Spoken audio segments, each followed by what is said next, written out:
Get your dirty hands away from that car, boy. You people should know your place. This poor maid, I don't pay you to bring your kids to work. This isn't a zoo. Make yourself useful. Clean my shoes and sweep. That's all you can ever do anyway.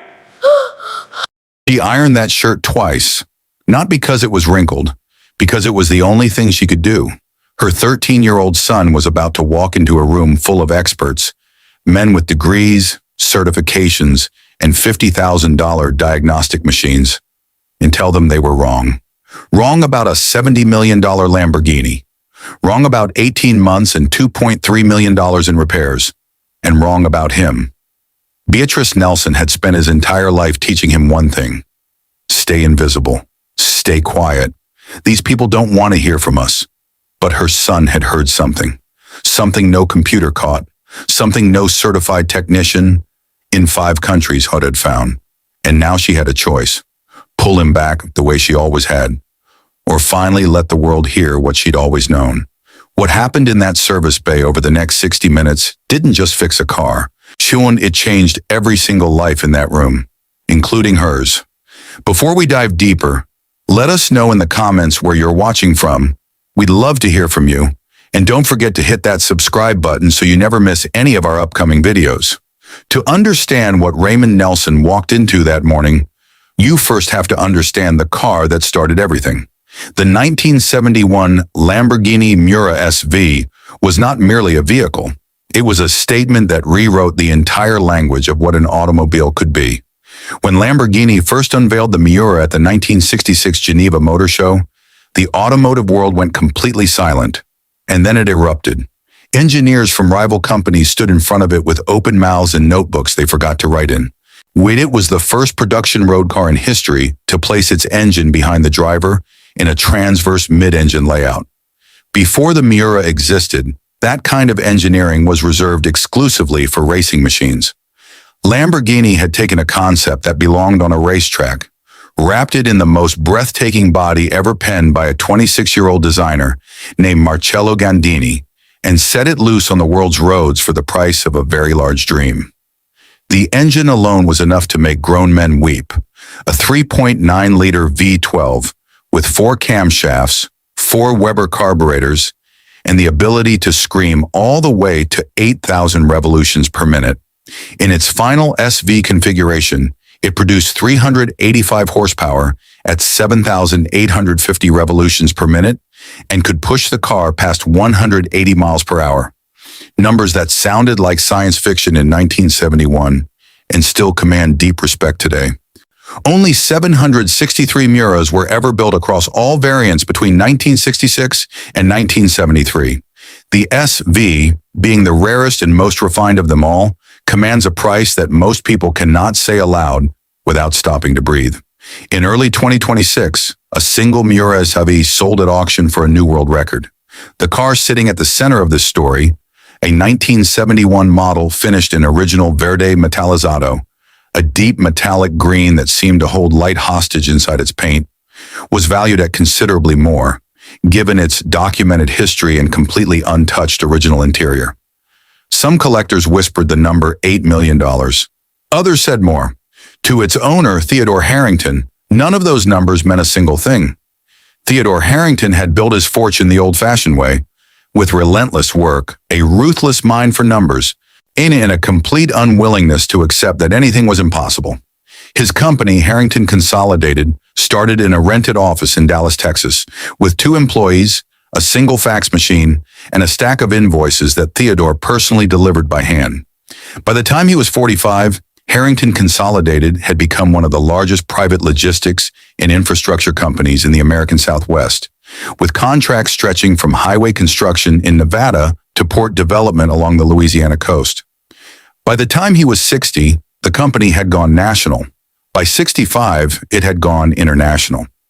Theodore had built something that the business press described in articles he never bothered to read, because Theodore Harrington had never cared about what the world thought of his accomplishments.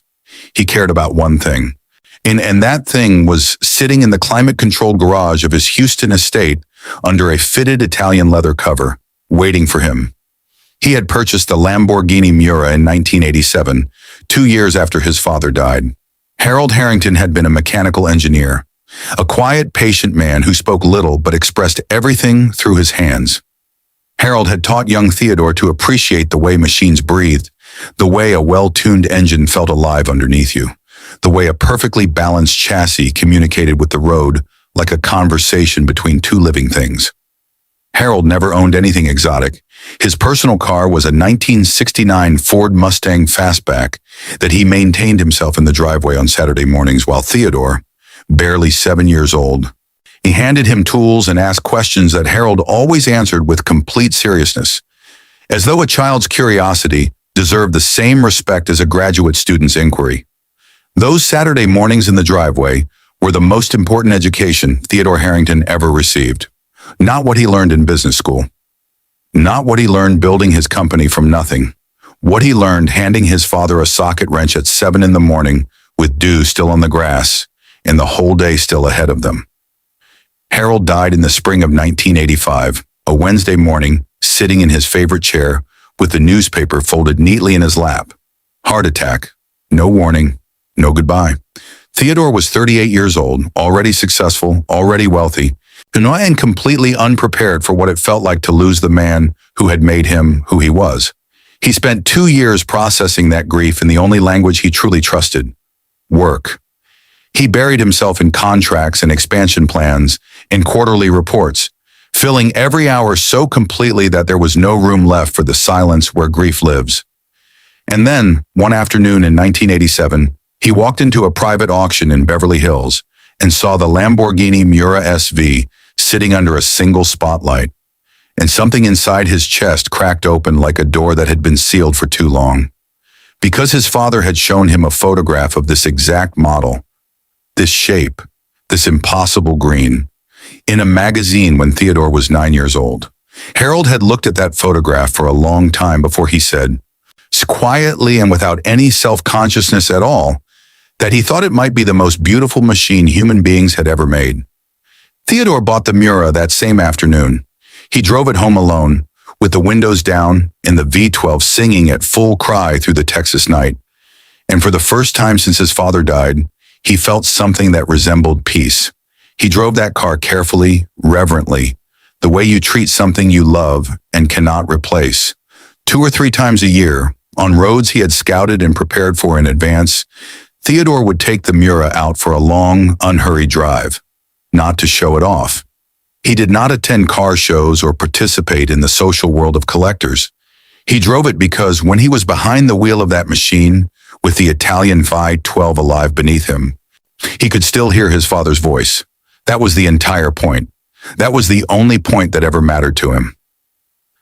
In the winter of 2022, the Miura began to hesitate, just a flicker at first, a tiny catch in the engine's breath at certain throttle positions, so brief and subtle that anyone who had not spent 35 years listening to this specific engine would have dismissed it entirely as road vibration or a momentary gust of wind.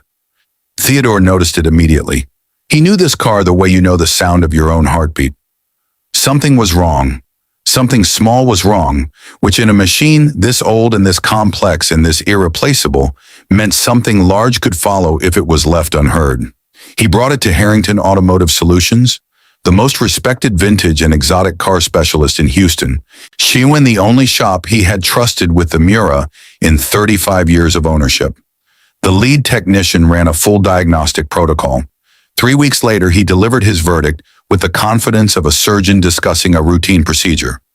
The carburetor synchronization was off specification, and one of the Weber units had developed internal wear that needed addressing. A comprehensive rebuild and recalibration. The bill came to $54,000. Theodore paid it without objection and waited 6 weeks for the work to be completed. The hesitation returned 3 months later. It was worse this time. Not dramatically. The engine did not stall, did not smoke, did not behave in any way that a casual observer would call alarming. But the catch was now happening more frequently, and Theodore could feel it through the steering wheel, through the seat, washed through the soles of his feet on the pedals. The car was still sick. He brought it back, and a new answer arrived. ignition timing drift, compounded by deterioration in the distributor cap assembly, a full ignition system overhaul. The bill came to $78,000. Theodore paid it. The hesitation returned 6 weeks after the car came home, and Theodore Harrington, who had built a billion-dollar company by identifying patterns in data that other people missed, began to understand that something deeper was happening. This was not a problem being solved and then recurring by coincidence. This was a problem that had never been found. Over the next 18 months, Theodore took the Miura to 4 additional specialist facilities. He sent it to a highly regarded vintage Lamborghini specialist in Connecticut, who had personally restored 3 other Miura SVs and been featured in every major automotive publication worth reading. He had it flown to a facility in Munich, Germany, where a team of engineers who had trained at the original Lamborghini factory spent 2 full weeks performing what they described as an exhaustive systems evaluation. He sent it to a specialist in London with a 40-year reputation for Italian exotic cars. He even arranged, at considerable personal expense and logistical complexity, for the car to be examined by the Polo Storico division, Lamborghini's own official historical restoration program in Sant'Agata Bolognese, Italy. The same organization that had spent 19 months restoring the only Miura SVR ever built from the ground up. If anyone on earth should have been able to find the problem, it was the people working inside the factory where this car was originally born. Every single examination ended the same way. Diagnostic systems showing normal parameters, test drives confirming performance within specification, bills that climbed toward $500,000 each time, and a hesitation that kept returning like something that refused to be convinced it was finished. By the spring of 2024, Theodore Harrington had spent $2.3 million searching for an answer that no one could provide. He had replaced or rebuilt virtually every major system in the car at least once. He had employed the greatest Lamborghini specialists on 3 continents. He had watched the world's best technicians stand beside his car with their arms crossed and their faces troubled and say the same words in 5 different languages. We cannot find anything definitively wrong. The car reads healthy. The numbers look correct.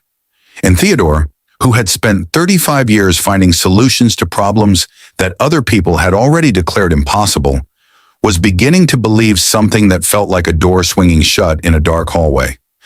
That this problem could not be fixed. That the last real connection he had to his father was slowly, quietly, expensively dying.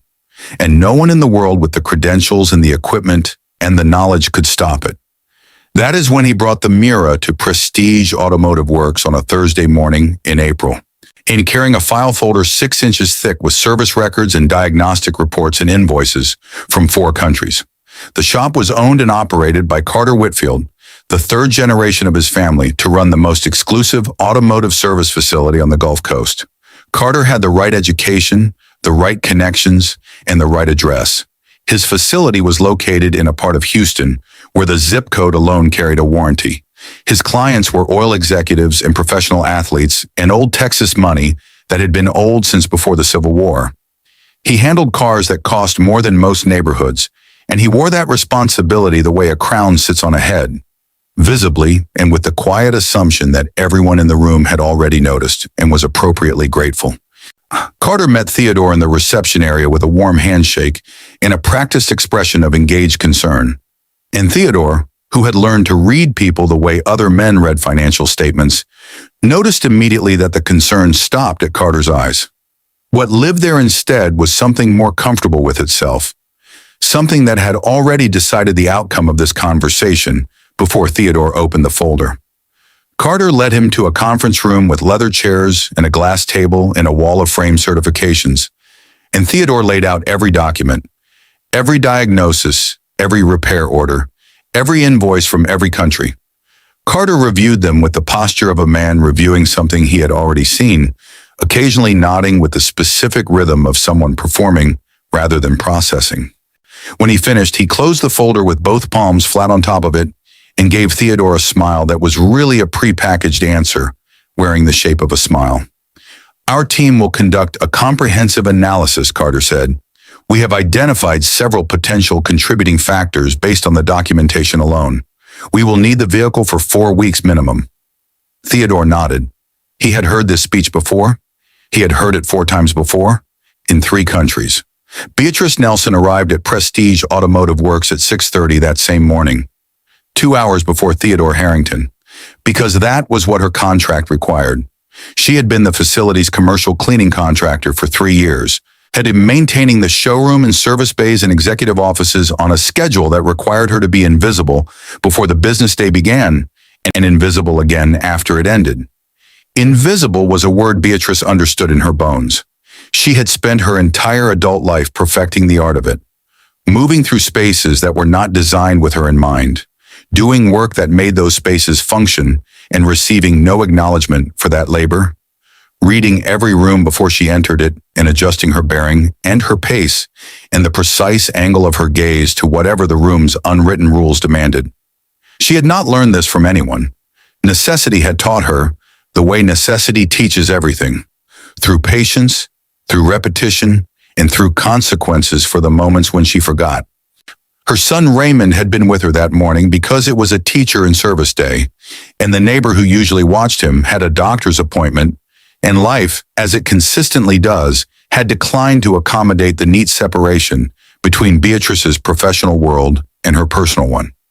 Raymond was 13 years old. He sat in a chair near the supply closet with a library book open on his lap and his long legs folded under him, taking up as little space as he possibly could because his mother had asked him to please not be noticed today. For a while he succeeded. He was reading, genuinely reading, not performing it, a technical manual on carburetor rebuilding procedures for Italian 512 engines of the late 1960s. It was not a book that most 13-year-olds would choose. It was not a book that most adults would choose.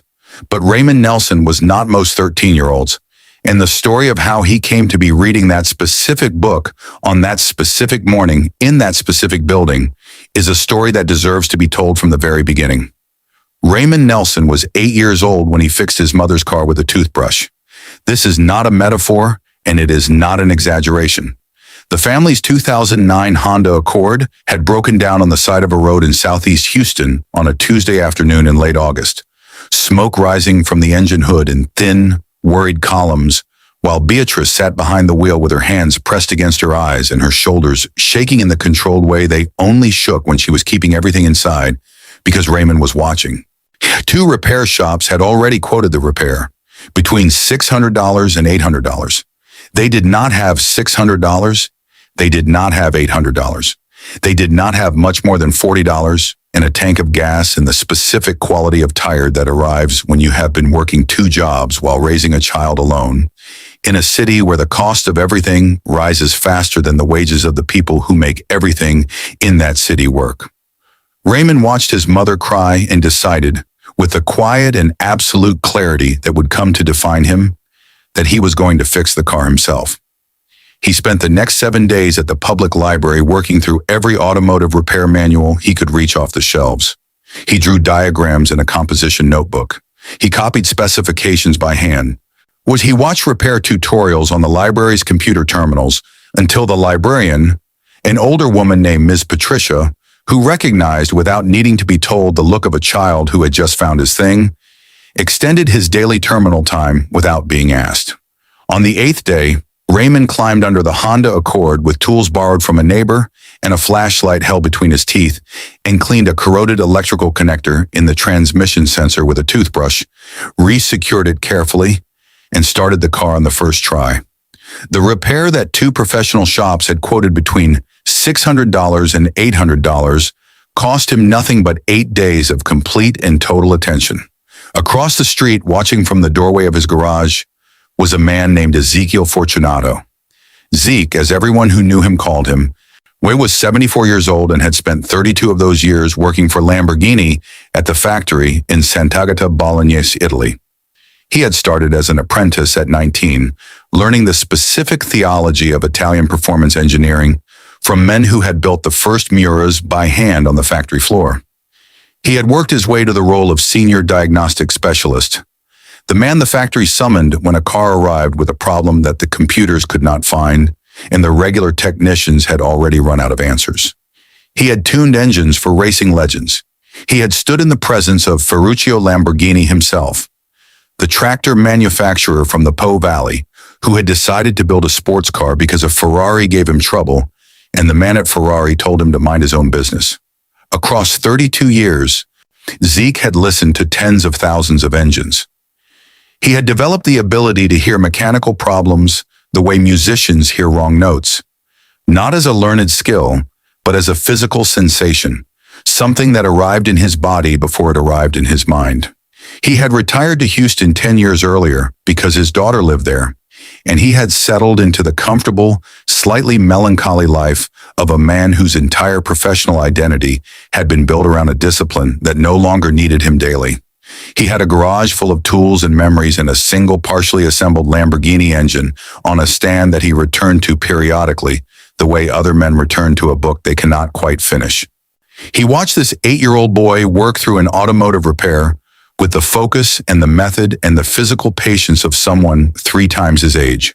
When the Honda started on the first try, Zeke walked across the street and asked the boy one question. "How old are you?" Raymond told him.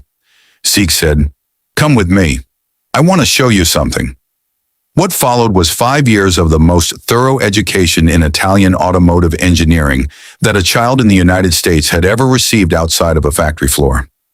Every Saturday morning and every weekday of every summer, Raymond Nelson spent his free hours inside Zeke Fortunato's garage, learning things that were not written in any manual that a public library stocked. Zeke taught him the specific acoustic signature of a Weber carburetor running slightly lean versus running slightly rich.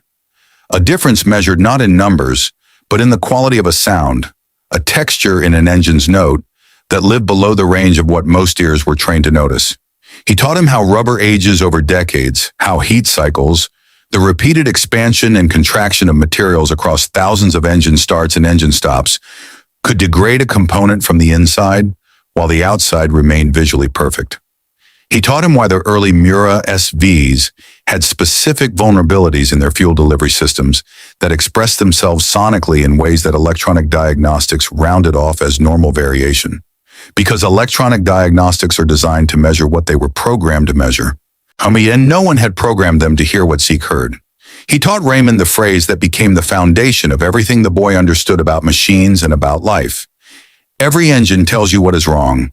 The only question is whether you are humble enough to listen. Raymond wrote everything down. Composition notebooks filled and were replaced by new ones. He drew diagrams from memory. He disassembled and reassembled components with his eyes closed. Not because Zeke asked him to, but because Raymond had read that surgeons train their hands this way, and he decided the same logic applied to engines. By the time he was 12, Raymond Nelson could diagnose the fuel delivery characteristics of a 1971 Lamborghini Miura SV with greater accuracy than most certified technicians who had worked with the car for their entire professional careers. He knew this not with arrogance, but with the calm certainty of someone who has simply done the work and understood what the work produced. Zeke knew it too, and Zeke had told him more than once, with his eyes steady and his voice careful, that the day would come when someone would need what Raymond could hear, and that when that day arrived, Raymond would need to decide whether to stay quiet or to speak up, and that Zeke could not make that choice for him, and that no one could, and that whatever the choice cost, Raymond would have to be the one to pay it. The day arrived in April of 2024 in a service bay in Houston, Texas, with a push broom in Raymond's hands and a 1971 Lamborghini Miura SV on the hydraulic lift, and a room full of grown men who had decided before they saw his face that he had nothing to offer them. Carter Whitfield was leading 3 of his senior technicians through a walkthrough of the Miura's diagnostic history when he noticed Raymond standing too close to the vehicle. Carter had a particular quality of attention for things that were out of place in his facility, and a 13-year-old boy near an $8 million car on his floor fell into that category in a way that compressed his expression to a single sharp point. He called out to Beatrice in a voice calibrated precisely to communicate possession of a space without technically raising itself. "Your son needs to stay near the supply area. This is a working floor." Beatrice looked at Raymond with everything she had ever been afraid of written plainly in her eyes, and Raymond picked up a broom without a word and moved back toward the wall, but his eyes stayed on the car. Carter said something to the technician beside him, low and angled away, and 3 people laughed without looking at Raymond. Because when you are comfortable enough in a room, you do not have to look at the thing you are dismissing. You simply dismiss it in the direction of the people you want to impress, and the laughter tells you the dismissal landed. Raymond kept sweeping, and Raymond kept listening. The technician started the Miura's engine for a preliminary acoustic evaluation. The V12 came alive with that sound. That specific, but irreplaceable sound of 12 Italian cylinders breathing through Weber carburetors at the exact pitch and frequency that automotive journalists have spent 60 years reaching for language to describe, never quite finding it, because the Miura's engine note is not a sound you can compare to other sounds. It belongs to its own category of experience entirely. Every person in that service bay heard it and responded physically, the way human beings respond to music that reaches something below the level of language. Carter nodded with professional appreciation. His senior technician, a man named Bowman, who had held his certification for 16 years, leaned toward the engine bay with his arms folded and his expression doing the complicated work of performing attentiveness while his conclusions were already forming. The other technicians moved and consulted and pointed at components, doing the collaborative theater that groups of credentialed men perform when they want to appear to be actively solving a problem rather than confirming a prejudice. Raymond stood against the wall with the broom and closed his eyes. He heard it at 43 seconds. Not a fault, not a mechanical failure, not even something that most trained ears would register as a category worth pursuing. It was a quality in the engine's note, a texture in the sound that lasted perhaps a quarter of a second before the engine's rhythm smoothed it back into wholeness. And it landed in Raymond's chest the way Zeke had taught him to receive information from machines. Not as data processed by the mind, as a feeling received by the body, and what the feeling said was heat and rubber, Sarah and time. Raymond opened his eyes and looked at the section of the fuel delivery line that ran in proximity to the exhaust manifold on the left side of the engine bay, and he understood. He understood completely and immediately, with the absolute stillness of a person who has just found the one piece that was always missing, and he knew what the problem was and where it lived, and why every diagnostic system in 5 countries had measured it and found nothing. Because the problem was not a fault state that instruments could flag. It was a condition created by 60 years of heat and rubber and time, invisible to everything except the ears of someone who had been taught, by a man who built these engines by hand, how to listen for it. He stood there a moment longer with the broom handle in his hands, and in that moment every warning his mother had ever given him moved through him like a current. Stay invisible. Stay quiet. These are not our rooms. These people do not want to hear from us. Her voice was so present, it was almost physical. And then, underneath it, and older than it, and coming from somewhere quieter, he heard Zeke's voice. The day will come when someone needs what you can hear. Raymond set down the broom. Mr. Harrington. Theodore turned from the far end of the service bay. He saw a 13-year-old boy in worn sneakers standing in the middle of the floor with his chin level and his hands at his sides and his eyes completely steady. I know what is wrong with your car, sir. The room went still in a very particular way. Carter Whitfield's expression arranged itself rapidly and with obvious practice into something that communicated patience while communicating the opposite of patience. Beatrice moved across the floor in 3 steps and reached for her son's arm, her voice dropping to the register she reserved for moments when her fear was greatest.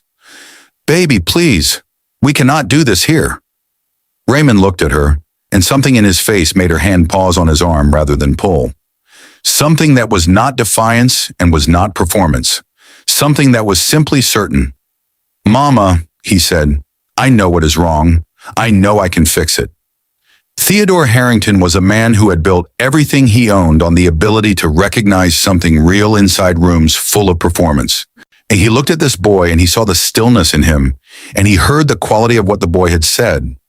Not the confidence of someone who wants to be believed, but the certainty of someone who knows, which are 2 entirely different things, and every experienced person can tell them apart.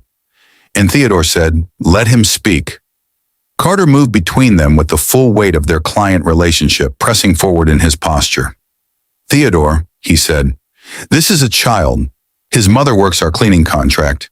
He has no credentials, no training, no formal background of any kind. You cannot seriously... Carter. Theodore did not raise his voice. He had never needed to. The quality of his stillness when he made a final decision was sufficient. Whatever this boy has, it is more than what I have paid $2.3 million for. He looked at Raymond. You have 5 minutes. Tell me what you heard. Raymond told him. He explained the acoustic signature not in technical vocabulary aimed at the room, but in plain language aimed directly at a man whose father had taught him to listen to engines as a child. He explained what 6 decades of heat cycles do to original rubber components that have never been replaced. He explained why the condition would be invisible to digital diagnostics, because digital systems average their readings across intervals of time. And the pressure fluctuation he had heard was occurring within a window too brief for averaging to capture. Sure, he explained exactly which section of fuel line he believed was responsible and exactly what was happening to its interior under sustained operating temperature, while its exterior remained visually perfect and passed every inspection with no findings. He spoke for 4 minutes and 14 seconds. He used no notes. He made no errors. When he finished, the service bay was so quiet you could hear the ventilation system moving air through the ductwork above the lights. Derek Bowman had been standing against the far wall with his arms no longer folded and his expression no longer performing anything, because there was nothing left to perform. He stood there in the particular silence of a skilled person confronting the gap between the professional they believed themselves to be and the evidence that was now suggesting they were something less than that. Carter Whitfield understood, in the way that men who have built their reputations on the performance of competence understand when that performance has been exposed, that something irreversible was happening on his floor. He reached for the mechanism that had always protected him: formal process, official structure, the procedural weight of credentials invoked as a shield. Fine, he said, and his voice had a new texture beneath the smoothness, something that was not quite steady. If Mr. Harrington wants to proceed with a formal evaluation, then we do it properly, he announced in front of the room, on that Raymond would be given 90 minutes 1 week from that day to diagnose the vehicle in front of qualified witnesses. He called Lamborghini North America. He called the Automotive Standards and Certification Board. He called the automotive journalists he knew personally, because Carter Whitfield had arranged this not as a genuine test, but as a public event. Witnesses not for the diagnosis, but for the collapse. Documentation not of an answer, but of a failure. An audience assembled not to observe a child's gift, but to observe his humiliation. Then he turned to Beatrice and said something quietly, pleasantly, with a smile still on his face, that only she could hear. He said that if her son embarrassed this company in front of industry witnesses, her cleaning contract would not be renewed, adding in that he would make certain she found difficulty securing comparable work at other facilities in the city. He said it as a courtesy, as though he were doing her a favor by letting her know in advance. He said it the way people say things they want to be able to deny having said, with a pleasant expression and a low voice, and the assumption that no one would believe her word against his. Beatrice Nelson felt the world compress around her into a very small and very heavy space. She had been in this geometry before, not in this room, not with this specific threat, but in this exact arrangement. Her son's future and her family's survival placed on opposite sides of a scale, and a powerful man watching to see which way she would move. She had always chosen safety. She had always chosen quiet. She had always chosen invisible, because invisible was the strategy that had kept them housed and fed and functional through all of the years since Raymond was small. She looked at her son. She looked at the way he was standing. She thought of the Saturday mornings he had been absent, and she had assumed he was somewhere harmless.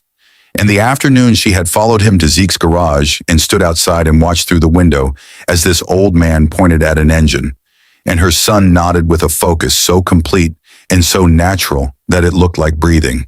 And she had understood for the first time what she had been asking him to keep hidden for years. She looked at Carter Whitfield's pleasant expression. She straightened her back. "My son does not lie," she said, loud enough for the entire room to hear it. "If he says he knows, he knows. We will be here in 7 days." The week that followed moved faster than anyone in that room had anticipated. The automotive world is smaller than it appears from the outside, and the story of a 13-year-old boy challenging a room full of certified experts over a multi-million-dollar Lamborghini Miura traveled with the particular velocity of a narrative that contains everything human beings are built to pay attention to. An underdog, an injustice, a machine worth more than most people will earn in several lifetimes, and a child who was either extraordinary or delusional, and the only way to find out which was to watch. Carter Whitfield had called his journalist contacts expecting to stage a humiliation. What he produced instead was a news cycle. By the morning of the evaluation, his service bay had been transformed into something that functioned, in every practical sense, like a courtroom. Chairs had been arranged in rows. A digital countdown clock had been mounted on the wall. A Lamborghini North America regional director named Sandra Kim, 25 years in the automotive industry, with an engineering background that made her credentials in this room entirely unimpeachable, had flown in specifically to observe. A senior examiner from the Automotive Standards and Certification Board sat in the second row with a notepad and an expression that communicated, without ambiguity, that he considered his presence here an imposition on his schedule. 4 journalists occupied chairs along the wall. 3 photographers had positioned themselves at the angles that produced the most definitive images of a person failing publicly. Carter Whitfield stood near the front with the composure of a man who has already written the ending of the story he is standing in. His full staff of 18 technicians filled the remaining seats, most of them wearing the expression of people who have gathered to watch something that has already been decided. Theodore Harrington sat alone in the back row. He had barely slept all week. He existed in the particular suspended state of a person waiting for news from a hospital, not quite hoping because hope is expensive when you have already lost too many times, but not entirely without it either, because hope is not fully under our control regardless of what we tell ourselves about it. And then Ezekiel Fortunato walked through the door. He moved slowly with a cane, dressed in clothes that had seen better decades, and the room recognized him before Carter Whitfield could process what was happening. The older technicians knew the name. Sandra Kim rose from her chair. Zeke walked to the center of the bay, stopped beside Raymond, and placed one weathered hand on the boy's shoulder. He told the room in a voice that did not need to be loud to reach every corner of it, that Raymond Nelson had been his student for 5 years, that in 32 years at the Lamborghini factory, he had trained over 100 technicians, mechanics, racing engineers, men with university degrees, and decades of experience. That Raymond Nelson was the most gifted diagnostician he had ever taught. He said this simply, without performance, the way a person reports something that is true and requires no amplification. Then he walked to the back row and sat down beside Beatrice Nelson and put his hand over hers, and she was already crying, and she let herself. Carter attempted to object to Zeke's presence as a procedural irregularity. Theodore Harrington said one sentence that ended the objection entirely, and the room moved on. Carter opened the proceedings with a brief speech about professional standards and credentialed expertise that managed, with some skill, to frame the entire event as a demonstration of his facility's commitment to transparency. Then he offered to ask Raymond a few preliminary questions, to establish, as he put it, baseline competency. The questions had been selected specifically to expose the limits of self-taught knowledge, the edges where genuine expertise ends and enthusiasm without discipline begins. Well, he asked about bore and stroke measurements for the Miura's V12. He asked about ignition timing specifications at idle. He asked about valve clearance tolerances, carburetor float levels, cylinder head torque sequences. He asked 7 questions in total, each one more specific than the last. Each one designed to find the ceiling of what a 13-year-old boy in borrowed church clothes could possibly know. Raymond answered every single one without hesitation, without notes, without error. He answered them the way you answer things you have assembled into your own understanding across thousands of hours of genuine work in a place you love. Not retrieving facts from memory, but reporting them from somewhere much closer than memory, from the place where knowledge becomes part of who you are. The room changed while he was answering, and not all at once. From the edges inward, person by person, the way a room changes when the temperature in it shifts and everyone in it adjusts to the new reality simultaneously. Sandra Kim's pen had begun moving. The examiner from the certification board had stopped checking his watch. The photographers had stopped looking at each other. Derek Bowman was staring at the floor. Sandra Kim said clearly, "I think we can proceed to the vehicle. That is why we are here." Carter's jaw was set. The clock starts now. The digital display began its countdown from 90 minutes. Raymond did not rush. He walked around the Miura the way Zeke had taught him to begin every diagnosis, not hunting for the problem, but making himself available to it. He looked at the car with the quality of attention that is not transactional, not aimed at any particular outcome, simply open to whatever the machine wants to show you. He crouched at the rear wheel arches and examined the bodywork. He looked at the engine bay from above without touching anything. He placed his palm flat against the fender and held it there for a moment, feeling the temperature of the metal. Several technicians in the audience whispered to each other. One of them laughed at something the person beside him said. Raymond did not look at them. "Please start the engine," he said. The Miura's V12 came alive. Raymond closed his eyes and stood completely still. His arms were at his sides. His face was calm in the way of a person who has gone to a place inside themselves that the noise of the room cannot reach. 10 seconds passed. 20. 30. At 38 seconds, his eyes opened. "There," he said. "Did anyone else hear that?" The room looked at one another with genuine confusion. No one had heard anything except a running engine that sounded to every ear in the room like health. "Hear what?" Derek said.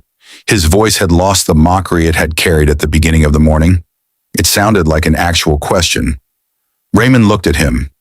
"An engine that sounds almost perfect," he said quietly, "and an engine that is perfect are two different things. There is a difference between them." "I heard it. Now I am going to show you exactly where it is coming from." He asked for an analog fuel pressure gauge, a mechanical unit from the 1960s with a physical needle rather than a digital readout. Carter made a comment about $50,000 diagnostic computers.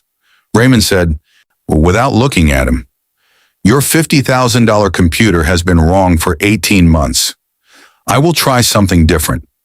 It took 12 minutes to locate the gauge in storage, buried under decades of progress that had rendered it obsolete. Raymond connected it to the fuel line with precise and unhurried hands. They started the engine again. The needle held at 4.5 psi. Everyone watched it. 5 minutes passed. The needle held. 10 minutes. Still steady. The audience grew restless in the specific way of people who came expecting a collapse and are finding instead something that is simply not collapsing. At the 17th minute, the needle moved. It dropped 0.4 psi for less than 2 seconds and then climbed back to 4.5. Raymond was already pointing at it before it had finished recovering. "There it is," he said. "That is your problem." What followed was 11 minutes of explanation that the journalist would later describe, in print, as the clearest diagnostic presentation they had ever heard from anyone at any level of experience. Raymond explained heat cycling and the behavior of original rubber compounds across 6 decades of repeated thermal expansion and contraction. He explained how the interior of the suspect fuel line had developed microscopic inconsistencies in its material over those 60 years, while its exterior remained visually perfect, passing every visual inspection that every technician on 3 continents had performed. Because you cannot see the inside of a fuel line by looking at the outside of it, and none of the facilities that had examined this car had replaced the original rubber because original components carry value in vintage vehicles, and there was no visible reason to disturb them. He explained how the degraded interior narrowed fractionally under sustained heat, reducing fuel pressure by exactly 0.4 ps1 for exactly the brief duration that corresponded to the engine's hesitation, and then recovering as the system dynamics shifted. A cycle that repeated not on a predictable schedule, but on the specific schedule that temperature and load and duration dictated, which was why some drives produced the symptom and others did not, and why every test drive conducted immediately after a repair showed clean results, because the test drives did not reproduce the exact operating conditions under which the problem appeared. He explained all of this at 13 years old without notes in plain language, to an audience that included the Lamborghini North America Regional Director, a board-certified automotive examiner, 4 journalists, and 18 professional technicians who had collectively spent more than 2 centuries working on machines. When he finished, Sandra Kim put her pen down on the notepad. The room held its silence the way a room holds silence when something true has been said in it, and no one is ready yet to move past it. Raymond was not finished. He asked for modern fuel-rated hose of matching diameter and permission to construct a temporary bypass of the suspect section of line. Not a repair, but a demonstration, a controlled test. Carter began his objection. Modification, liability, informal protocols. And Theodore Harrington stood up in the back row, and the standing was enough. Carter was quiet. Raymond went to work. He laid out his tools with a methodical care that the photographers would capture and the journalists would describe later in terms that none of them had expected to use about a child in church clothes working in a professional service bay. He cut the bypass hose to length with precision. He connected it with hands that were steady and certain. 9 minutes after he began, Derek Bowman looked at the connections Raymond had made and said, without looking at anyone in particular, in a voice that had no performance left in it, "Those are correct. That is good work." They started the engine with the bypass in place, the needle held at 4.5 psi. They ran the engine for 30 minutes, 30 full minutes, washed through every operating condition that the diagnostic could reproduce. The needle did not move, not once. The engine ran with the quality of wholeness that Theodore Harrington had last heard in 1989, driving Texas roads at night with his father's memory riding beside him and everything in the world exactly right. Carter Whitfield had walked to the far end of the service bay and was standing with his back to the room, and anyone watching him understood that the distance he was placing between himself in the center of the space was the distance between the story he had walked in with and the story that was now being written around him without his permission. Raymond removed the bypass and reconnected the original fuel line. They started the engine. At 22 minutes, the needle dipped. At 27 minutes, the engine stumbled. A brief, clear hesitation that everyone in the room could hear now that they knew what they were listening for. Raymond let it run a moment longer. Then he signaled to shut the engine down. He turned to face the audience. He was 13 years old. He was the smallest person in the room. His white shirt had grease on the cuff, and his borrowed tie was slightly askew, and he stood in the center of that service bay with his chin level and his hands at his sides, and he said, "The repair requires approximately $40 of modern fuel line and about 30 minutes of labor." He let that sit in the room for a moment. 5 service centers, 3 countries, 4 continents of expertise, $2.3 million. And the problem was living in 60 cents worth of original rubber that no one was humble enough to look at. Sandra Kim stood. "In 25 years with Lamborghini North America," she said, "I have not seen a diagnostic presentation of this quality from anyone." She was not speaking to the room anymore. She was speaking to Raymond. She announced on behalf of the company a full scholarship to any technical high school of his choosing, paid summer apprenticeships at the regional facility beginning the following year, and upon his reaching working age, a guaranteed placement in Lamborghini's Heritage Restoration Program, the same program that restored the rarest cars in the marque's history. She said they had not seen this level of raw diagnostic talent in a generation, and that they intended to make certain it had a place to go. Ezekiel Fortunato rose from his chair in the back row. He had trained more than 100 technicians, he told the room, factory mechanics and racing engineers, and men with credentials that covered entire walls. Raymond Nelson was the most gifted student he had ever taught. His voice was steady and his eyes were wet, and he did not try to manage either of those things, because a man who is 74 years old and watching his greatest student become fully himself in a room full of people who tried to prevent it does not owe anyone a composed performance. He sat back down. He put his hand over Beatrice's. She was crying, and she let herself. Theodore Harrington crossed the service bay to where Raymond stood beside the Miura.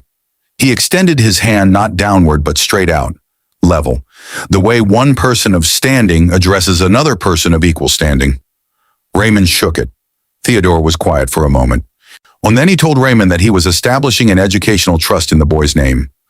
Full funding through doctoral level, no conditions, no performance requirements, no strings attached to it of any kind. He told Beatrice that he was offering her a position as household manager at his Houston estate, full-time, full benefits, a salary that meant she would never work 2 jobs again. He told her that Raymond would have access to his private garage, which contained 3 other vintage Italian automobiles that had not been running correctly for reasons no one had been able to identify, and that he suspected Raymond might have some thoughts about each of them. He smiled when he said this. A real smile, the kind that lives in the eyes, not only the mouth. Then he asked Raymond a question that was not really a question. He asked if Raymond would ride with him, not to verify the diagnosis, not to conduct a test. He wanted to drive the car the way his father had driven it, through Houston in the evening, on the routes where Harold Harrington had taught a young Theodore that a machine, when properly understood, is not merely a mechanical object. It is a form of relationship, a language, a conversation that can continue across the distance between the living and the dead, if you know how to listen for it. Raymond said yes. They got into the car together, a man in his late 70s who had built $1 billion company and lost everyone he loved most and spent $2.3 million trying to hold on to the last conversation he had with them. And a 13-year-old boy in borrowed church clothes who had spent 5 years in a garage in Oakland learning to hear what no one else could hear. And the Miura's V12 came to life with 12 cylinders, breathing in perfect unison, and they pulled out of Prestige Automotive Works and into the Houston evening, and the engine did not hesitate, did not stumble, did not miss a single note in its long and irreplaceable Italian song. They drove for 40 minutes, through the city and through the neighborhoods that Theodore remembered, and up every hill and through every condition that had broken this car for 18 months. The engine performed without fault from the first second to the last. Theodore drove without speaking for the first 20 minutes. And he drove with his hands on the wheel and the windows partway down, and the sound of the V12 filling the car the way a room fills with music that means something specific to the person listening. When he finally spoke, he talked about his father. He talked about Harold Harrington and Saturday mornings in the driveway, and a photograph in a magazine that a boy's father had studied for a long time and called the most beautiful machine human beings had ever made. He talked about teaching his own son to drive on these same roads in this same car, and the drunk driver in the wrong place in the wrong time, and 23 years old with his whole life ahead of him. He talked for a long time without self-consciousness. And Raymond listened the way Zeke had taught him to listen to engines, not waiting for his turn, but genuinely receiving what was being offered, without judgment and without the need to respond before the speaker was finished. When Theodore went quiet, Raymond said, "The car was never failing you. It was just asking for something. It needed someone who was willing to hear it." And Theodore Harrington, who had not allowed himself to cry in front of another person in 20 years, did not try to hold it back. He drove through the Houston evening with tears on his face and the Miura running perfectly beneath him. And it was the first time in 18 months that the car felt like what it had always been. Not a problem to be solved, but a conversation still in progress. When they returned to Prestige Automotive Works, the audience was still there. People stay for endings. Theodore got out of the car and stood in the service bay entrance and looked at the assembled faces and said, 38 minutes. Every road, every condition that broke this car for a year and a half, not one hesitation. He said it simply, without triumph in his voice, because the feeling he was carrying was not triumph. It was older and quieter and more private than that. He said it the way you report something that is true. The formal investigation into Prestige Automotive Works began the following week. The service records that Carter Whitfield had filed on Theodore's Miura, when examined by an independent auditor commissioned jointly by Lamborghini North America and the certification board. And I told a story that no one in the room who had watched Carter operate all morning found entirely surprising, but that was documented and consequential regardless. Components invoiced as rebuilt had not been touched. Diagnostic procedures billed for had not been conducted. The pattern across the records was systematic enough that 2 separate investigators used the same word to describe it. Carter Whitfield did not contest the findings. He issued a written statement that said very little and resigned his position. His name was removed quietly from the industry boards and conferences where he had spent years lecturing about professional standards, The reputation that had been built across 3 generations of his family's name collapsed in the end. And that's because a 13-year-old boy with a mechanical analog gauge and 40 minutes of patience had demonstrated, in front of documented witnesses, the difference between the performance of expertise and the actual thing. Derek Bowman came to Zeke Fortunato's garage on a Saturday morning, 3 weeks after the evaluation. He stood in the doorway the way people stand when they are not certain they have the right to enter. Raymond was working on a partially disassembled engine that Zeke had sourced from a salvage yard. Derek said he had been a technician for 16 years and had believed for most of those years that he was genuinely good at his work. He said the evaluation had shown him something about the gap between what he thought he was and what the evidence suggested. And that being shown that gap by a 13-year-old boy in church clothes was the most useful professional experience he had ever had, and the most uncomfortable. He said he was not expecting anything. He just wanted to know if there was anything here that he could learn. Raymond looked at the engine. He looked at Zeke. He said, "Saturday mornings, 6 a.m., bring coffee for Mr. Zeke. He drinks it strong." Derek Bowman nodded and left and came back the following Saturday at 5:58 a.m. with a thermos and a composition notebook he had purchased the night before, because Raymond had told him at the evaluation that everything worth keeping gets written down. 1 year after the morning that Beatrice Nelson ironed a shirt twice, a new sign was mounted above the restored garage in the neighborhood where Zeke Fortunato had spent his retirement. The Fortunato-Nelson School of Automotive Arts, fully funded by Theodore Harrington's foundation. Its student roster on opening day included 12 people. Mechanics who had been displaced from facilities that had closed, teenagers from the surrounding neighborhood, 2 former Prestige Automotive Works technicians, and Derek Bowman, who arrived at 5:58 a.m. with a thermos and the particular quiet posture of a person who has decided to start over. On the wall at the front of the shop, framed simply in steel, were the words that Zeke Fortunato had said to an 8-year-old boy in an Oakland garage after watching him fix his mother's car with a toothbrush. "Every engine tells you what is wrong, or the only question is whether you are humble enough to listen." Raymond stood at the front of the room on the first morning with a Weber carburetor in his hands, the same type of unit that Zeke had handed him when he was 8 years old, the first real engine component he had ever held. And he felt the weight of it and the beauty of it and the specific quality of clarity that comes from standing exactly where you are supposed to be. "Forget everything you think you know," he said. "Today we learn how to listen." In the last row, Beatrice Nelson sat with her hands folded in her lap and watched her son teach. She thought of the shirt she had ironed twice. She thought of every morning she had told him to stay small and every room she had asked him to approach sideways rather than straight on, knowing the cost of that to him and to herself. In the morning she had finally stopped. She watched her son hold an Italian engine component in front of a room full of people who had come to learn from him, and she felt something that was not quite a word, something large and uncomplicated and warm. Something that felt in the way that the truest things sometimes feel, exactly like repair. Carter Whitfield handed Raymond Nelson a broom because he looked at those hands and decided, before asking a single question, what they were capable of and what they were not. He was thinking about hands.